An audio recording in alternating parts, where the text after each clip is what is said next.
Hi, my name is James Winsper. This is going to be a tutorial on defending the lead and rear leg round kick for the Warrior Collective. This is my assistant Connor Porter, and we'll get started. So to begin, we're going to look at defending from a rear leg round kick.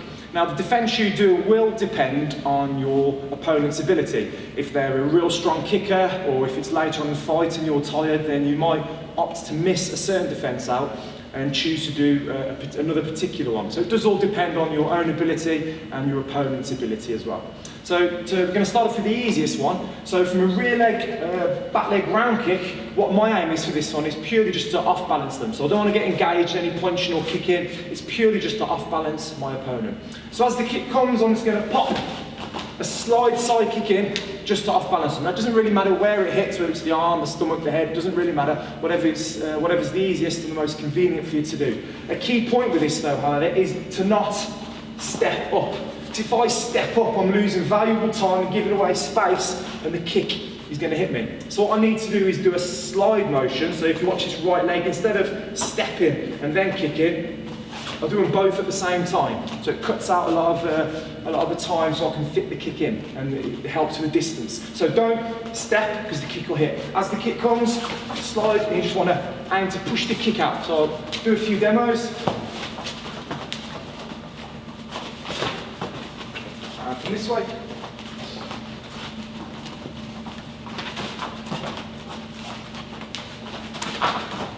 So it's quite a relatively simple technique, and it keeps you at distance as well. So going on to the second one, as the back leg round kick comes, I'm just going to plant my foot forward, so I want to meet the kick head on. I don't want to wait to the very edge of the kick, because that's where the most power is in the round kick right here.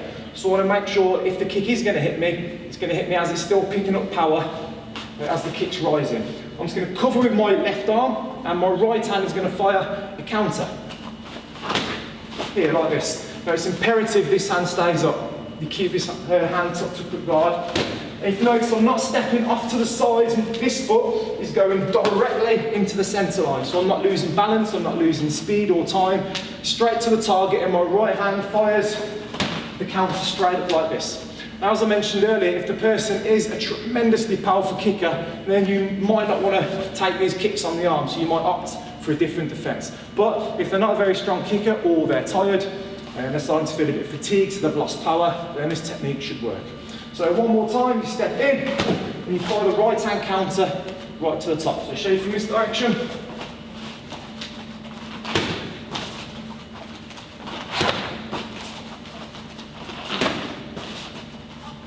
Another important note for this one is it's not a block and then a punch. So I'm not going block, punch. Because if Connor's firing a technique after the round kick, he's going to hit me first. So it's not block, punch. It's both together here. So it stops them from countering. An add-on you could do to that as well is once you've done the punch, he's there, I'm just going to hold his leg just while I talk. Once I've done the punch, this left leg's having to support the whole of the body weight. And if I've punched them and their body weight's going backwards, it's going to make it real easy to tap the foot for a sweep. So as demonstrated here.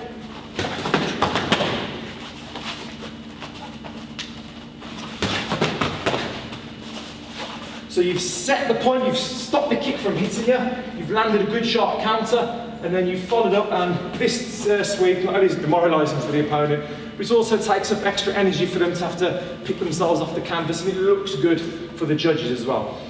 Now we'll go on to 3 from the lead leg. Okay? Now the first one we're going to do is a spinning hook kick counter. We'll demo from this side first.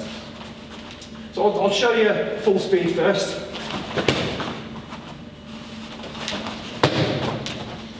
Okay, so with the spin kick, as with the last combination we just did, you don't want to block and then spin.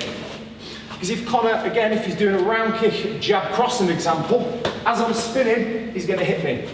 So what we're doing, let's pretend we're sparring, and you do get some opponents like this. I'll just keep flicking the lead leg up. And I know it's coming, that's when I fit the spin kick in. So it's not a case of blocking and then kicking, because they will manage to hit you first. As the kick's rising, I'm spinning. And if you notice, I'm angling my head this way, so it's out the way, which allows me to get my, my spinning hook kick off at the appropriate target and speed I need. Probably the most common mistake when firing the spinning kick is this. People will lift the leg up and try and drag it all the way around.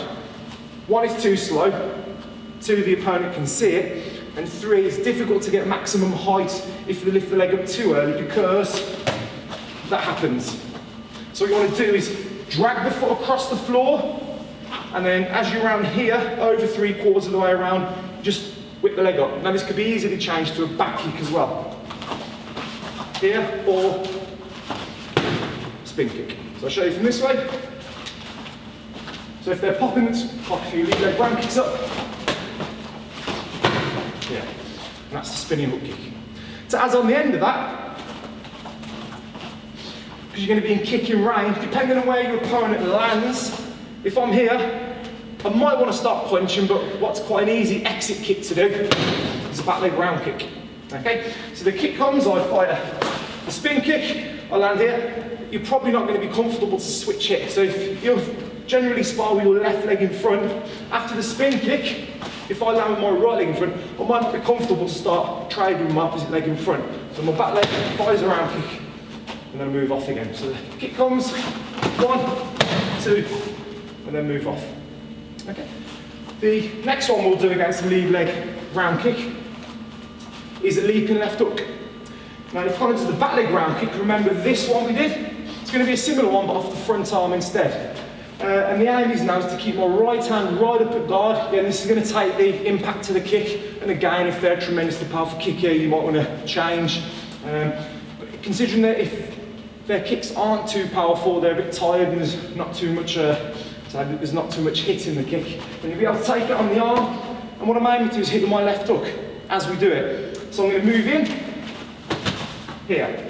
So if you notice with this, we'll do it from here so you can see. If you notice with the hook, I'm not moving off to the side like this.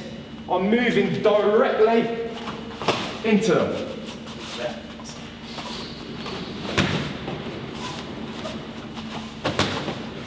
I'll show you from this way. So I keep my chin down and not launching up like this. My chin down, leading with my shoulder here. So I'm getting right in close, right on top of them.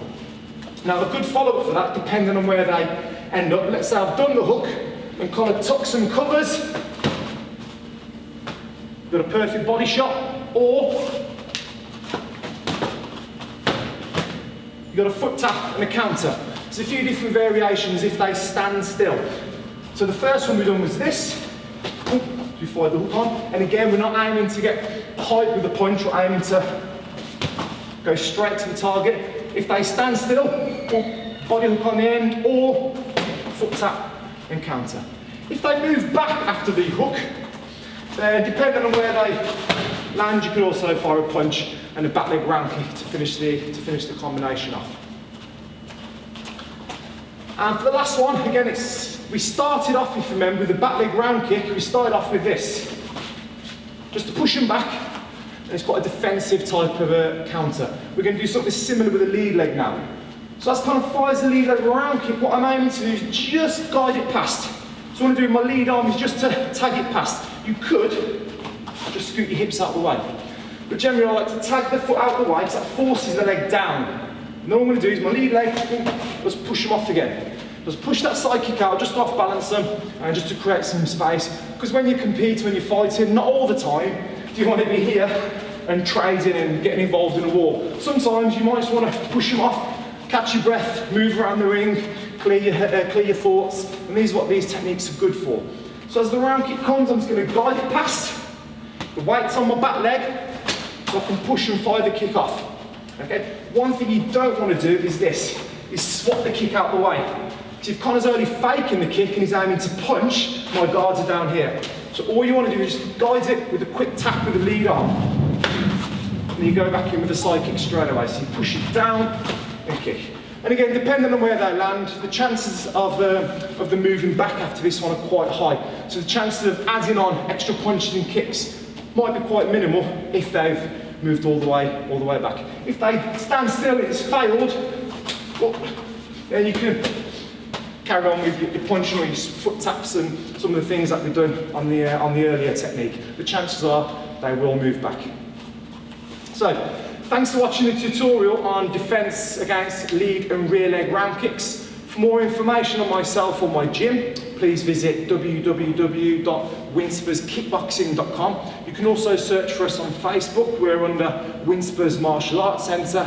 And for more videos and tutorials, please visit the Warrior Collective.